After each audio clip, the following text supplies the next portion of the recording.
आणि परत शहाजीराजांना महाराष्ट्र सोडून बेंगळुरू कर्नाटकमध्ये जावं लागलं. म्हणजे जन्माच्या पहिलेही हाल, जन्मानंतरही हाल. आपल्या आईवडिलांचं ठिकाणा नाही आहे. वडील परागंदा होण्यास जबरदस्ती केलेली आहे. अशा या बालकांना कोणते धडे मिळायला पाहिजे होते, कोणती शिकवण मिळाली पाहिजे होती. परंतु जे आपण राष्ट्रमाता, राजमाता, स्वराज जननी म्हणतो ना, ती आई होती की जिने गंभीर होऊन बालकांना एक आदर्श युवक तयार केले. तर 6 वर्षात असलेला हा बालक आपल्या आईचं बोट धरून पुण्यात येतो. पुण्यात स्वतः त्यांचा कोणताच स्वतःचं घर नाही आहे. पुणे, सुपे, इंदापूर नावाचे परगणी त्यांच्याकडे होते. वडिलोपार्जित होते, मालोजी राजापासून होते. परंतु राहायला घर तर पाहिजे. तर ते पाटलाचा वाडा आहे त्याच्या भाड्यानं राहिलेले आहेत पुण्याला. आणि नंतरच त्यांनी तो लाल महाल बांधले. म्हणजे वयाचे 7, 8, 9, 10, 11, 12 वर्ष काहीच स्थिरता नाही आहे. आणि 12 वर्षात जवळजवळ आपण 6व्या वर्गात येतो, 6th मध्ये. त्या छोट्याशा शिवाजी महाराजाने अख्खा तो सह्याद्री आहे, जो ज्वालामुखीतून त्यांचं निर्माण झालेला सह्याद्री आहे, तो अख्खा पार केलेला आहे पायाने. मग ते दरी असो, टेकडी असो, पर्वत असो, घळ असो, चोरवाट असो, राजमार्ग असो, सर्व धुंडाळलेलं आहे. आणि या सर्व कार्यामध्ये अख्खा सह्याद्री शिकवण्याचं कार्य जे केलं ते बाजी पासलकर नावाच्या व्यक्तीने, ज्याचं वय 60 वर्ष आहे. म्हणजे 12 वर्षाचा लहान बालक आणि त्याचा मित्र कोणता, 60 वर्षाचा बाजी पासलकर. तर एवढ्या मोठ्या माणसाला आपलंसं करण्याचं कसं लहानपणापासून शिवरायांना मिळालेलं आहे. मग ते रामोशी समाज असो, महार समाज असो, मातंग समाज असो, चांभार समाज असो, कुणबी असो, मराठा असो, ब्राह्मण असो, त्या सर्वांना घेऊन शिवराय लहानपणापासून गेले. त्यांनी कधी जातीभेद गेलेला नाही. त्यांनी जे काही कामगिरी दिलेली आहे ना, ते जात पाहून किंवा तोंड पाहून दिले नाही, तर गुण पाहून दिलेले आहे. म्हणजे एकमेव राज्य आहे ज्यांनी पगार सुरू केलेला आहे कॅशमध्ये. सहकारी बँक सुरू केलेली आहे शेतकऱ्यांसाठी. हा एकमेव राज्य आहे. मग आपल्या जर वयाचं ते इतके कठोर परिश्रम घेतात, तर आपण कमीत कमी जे पुस्तक आहे ते उघडून जे धडे शिकवले ते प्रश्नोत्तर तर पाठ करायला पाहिजे. 14व्या वर्षी, मला वाटते 8व्या वर्गात येतात 14व्या वर्षी, है ना, पुण्याच्या नैऋत्य 65 किलोमीटर अंतरावर रायरेश्वर नावाचं पठार आहे, त्याला आपण किल्ला म्हणतो. तिथं रायरेश्वर मंदिर आहे. तिथे काही मावळ्यांना घेऊन जाताना तिथे प्रतिज्ञा घेतात की मला स्वराज्य स्थापन करायचं आहे. नावच स्वराज्य आहे, स्वतःचं राज्य. दुसऱ्याची मला गुलामी करायची नाही, दुसऱ्याच्या ताबेदारी करायची नाही. हा विश्वास त्यांच्याकडे कोणी दिलेला आहे. छत्रपती जे संस्कृत पंडित आहे शहाजीराजे जिजामाता, त्यांनी दिला आणि त्यांनी तो अंगीकारलेला आहे. म्हणजे आई वडिलाचे एखाद्याने जर आज्ञा पाळली, ऐकलं, तर किती चांगलं होते. हे चांगलं उदाहरण आपल्या महाराष्ट्राच्या मातीत आहे ना. आणि कोणतेच आई वडील आपल्या बालकांना चुकीचा शिकवणार नाही. मग हा छोटासा बालक आहे, 14 वर्षी, तो जाऊन प्रतिज्ञा घेतो आणि घरी येऊन झोपतो, असं झालेलं नाही आहे. तिथूनच पुन्हा कामाला लागलेलं आहे. आणि त्याच्यात जवळजवळ तोरणा आहे. गरुडाचा घरटा म्हणते. पुणे जिल्ह्यातला सर्वात उंच किल्ला म्हणजे तोरणा. तोरणा नावाची वनस्पती तिथे आजूबाजूला उगवते म्हणून त्याला नाव तोरणा दिलेलं आहे. आदिलशहाचा तो गड होता, दुर्लक्षित होता. छत्रपती शिवरायांनी, तो बालक शिवाजी आहे, पहिली चढाई त्या सर्वात उंच किल्ल्यावर केलेली आहे. लुटूपुटीची लढाई घेऊन छोटासा किल्ला घेतलेला नाही. टार्गेट बिलकुल असं घेतलेलं आहे की इझी झालंच नाही पाहिजे. आणि लढणारे कोण होते, 14-15 वर्षाचे लहान लहान मुलं होते. अख्खा गड काबीज केलेला आहे. आणि तो पाहताना क्षणी लहान बालकाला वाटते, अरे हा तोरणा कशाचा, हा तर प्रचंड गड आहे. नावच ठेवलं त्याचं प्रचंड गड. त्याच्याच बाजूला मुरुमदेव डोंगर. म्हणतात की ब्रह्मदेवाने तिथे तपश्चर्या केली म्हणून तो बरमदेवाचा डोंगर. बरमदेवाचा डोंगर म्हणून अपभ्रंश झाला मुरुमदेवाचा डोंगर. आणि हा मुरुमदेवाचा डोंगर दुर्लक्षित होता. शिवरायाने घेतला प्रचंड गड. अर्थात तोरणा गडावर जे काही संपत्ती मिळाली होता, खजिना मिळाला होता, जणू काही भवानीनेच आपल्याला प्रसन्न होऊन दिली. हा विश्वास लोकांना त्याने दिला की मला हा जो खजिना मिळाला ना, ही मी नाही तर माझ्या या पुण्याने मिळालेला आहे. भवानी देवी प्रसन्न झाली मला. कारण लोकांना जोपर्यंत चेतना देत नाही तोपर्यंत लोकांचं ठिकाणावर येत नाही. आणि त्या सर्व जे संपत्ती मिळालेली आहे ते त्यांनी इन्व्हेस्ट केलेली आहे मुरुमदेवाच्या डोंगरावर. सुळामाची, संजीवनी माची आणि पद्मावती माची. आणि त्याच्यात वरचा आणखीन एक बालेकिल्ला इतका बेला बुलंद केला की नावच ठेवलं राजगड. पहिला तोरणा घेतला, दुसरा किल्ला घेतला, त्याचं नाव ठेवलं राजगड. टार्गेट फिक्स आहे, मला राजा व्हायचा, हा राजाचा गड आहे. वय वर्ष 16-17 वर्ष. कळत आहे का, मला काय होणार, मला समजत नाही, मला शक्य नाही, ते असं करून काही हासिल होणार नाही. मी 8व्या वर्गाच्या मुलांना सांगतो, तुम्हाला पुढे जाऊन कॉम्पिटेटिव्ह एक्झाम द्यायची, MPSC UPSC द्यायची आहे. मग ते तेव्हा जाऊन तुम्ही नंतर 6वी-7वीचं पुस्तक चालणार आहे का? तर आतापासूनच 6वी, 7वी, 8वीचे पुस्तक जे आहे, सायन्स आहे, मॅथ्स आहे, सोशल सायन्स, हिस्ट्री, जिओग्राफी आहे, त्याचा बारीक बारीक अभ्यास करा ना, नोट्स काढा ना, पॉईंट्स काढा ना. हे जे काही टॉपर केलेले आहेत ना, झालेले आहेत, जे सध्या तुम्हाला कलेक्टर दिसतात, तहसीलदार दिसतात, IPS अधिकारी दिसतात, हे वयाच्या 20व्या 21व्या 22व्या वर्षी नंतर मग 4थी 5वीचं पुस्तक काढतात आणि नंतर पाठ करतात ते पॉईंट्स. तर टार्गेट आतापासून ठरवा ना तुम्ही.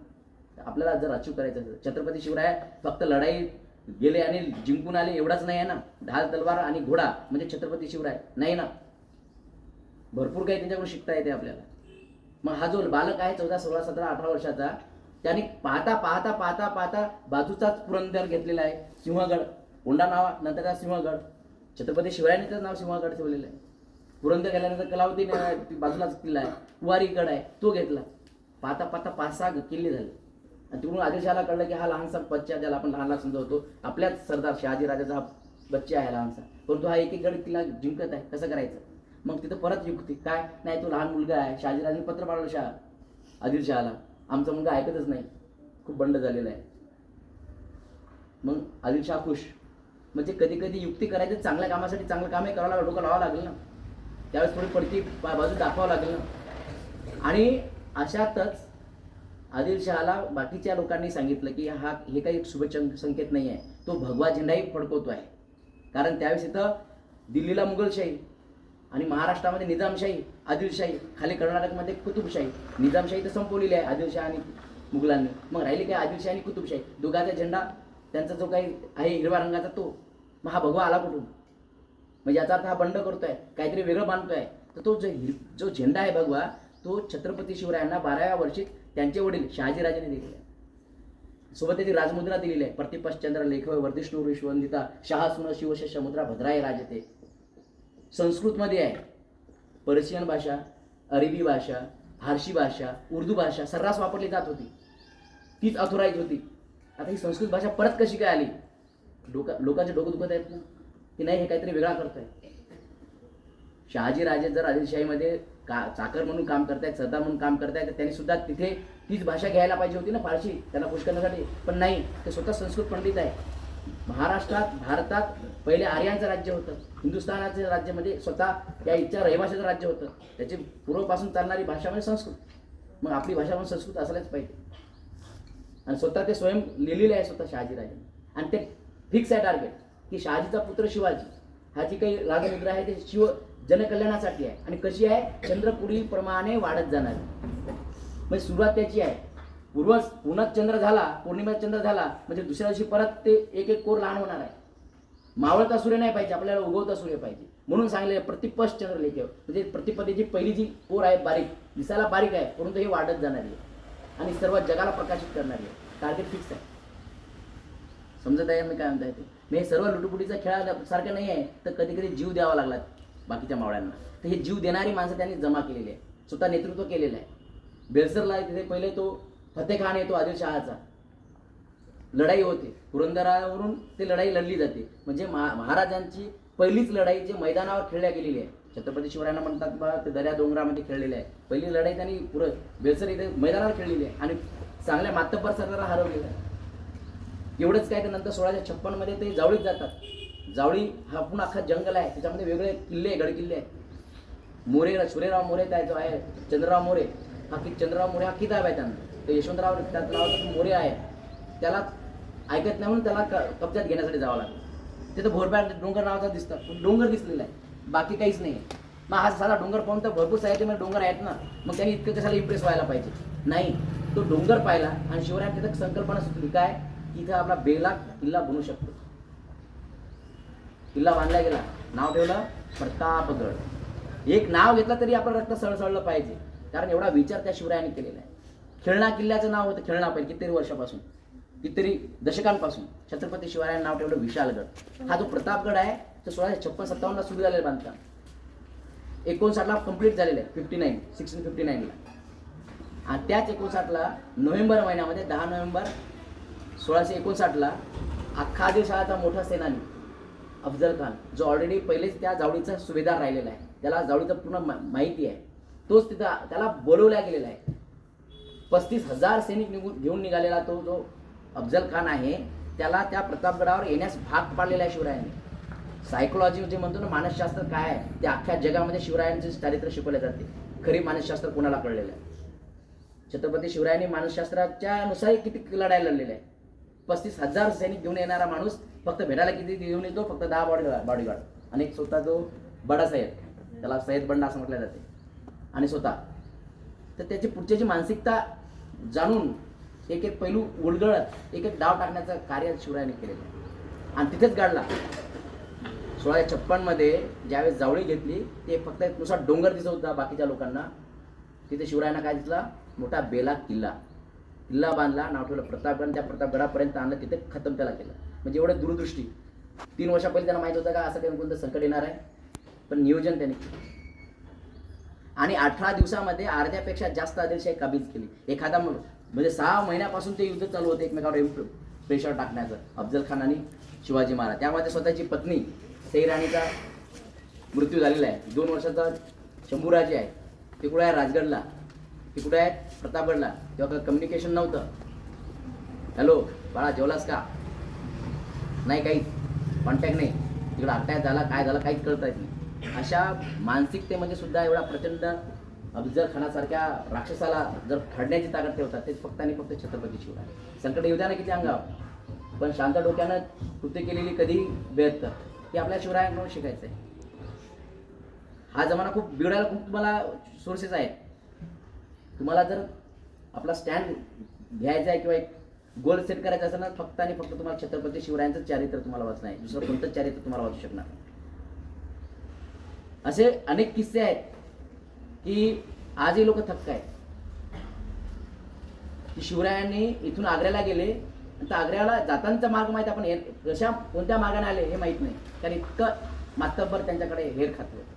एखाद्या व्यक्तीच्या पाठीवर हात मारून म्हटलं ना, तू ये माझ्या स्वराज्यात, म्हणायची गरज नव्हती. फक्त हात ठेवला तरी तो व्यक्ती स्वराज्यात यायची.